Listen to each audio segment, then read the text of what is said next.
இன்றே டவுன்லோட் செய்து உங்கள் ஃபேவரட் ஷோக்களை என்ஜாய் பண்ணுங்க.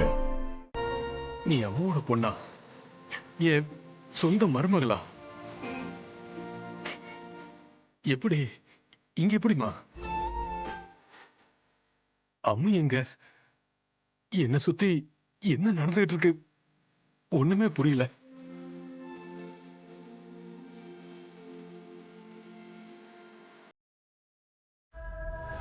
அழாதீங்க மாமா. எல்லாத்துக்குமே காரணம் நான் தான். அன்னைக்கு ஒரு நாள் நான் வாய் திறந்து பேசியிருந்தா இன்னைக்கு இவ்ளோ பிரச்சனை நடந்திருக்காதுமா.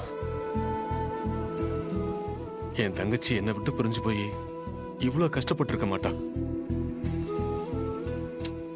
அவ இந்த வீட்டுல ராணி மாதிரி வாழ்ந்தவமா. தெரியும் மாமா, அம்மா எல்லாமே சொல்லியிருக்காங்க. அவளும் நானும் பிரியவே மாட்டோம். அவளுக்கு சின்னதா ஒரு எறும்பு கடிச்சா கூட என்னால தாங்கிக்க முடியாதுமா. அப்படிப்பட்ட என் தங்கச்சி எவ்வளவு கஷ்டப்பட்டிருக்கா. கடவுள் ஏன் எனக்கு இப்படி ஒரு சோதனையை கொடுத்தாருன்னு தெரியலையேம்மா. முடிஞ்சு போனதை பத்தி பேசி ஒன்னும் ஆக போறதில்ல. விதி இன்னைக்கு என்ன உங்க வீட்டு மருமகளா ஆக்கியிருக்கு.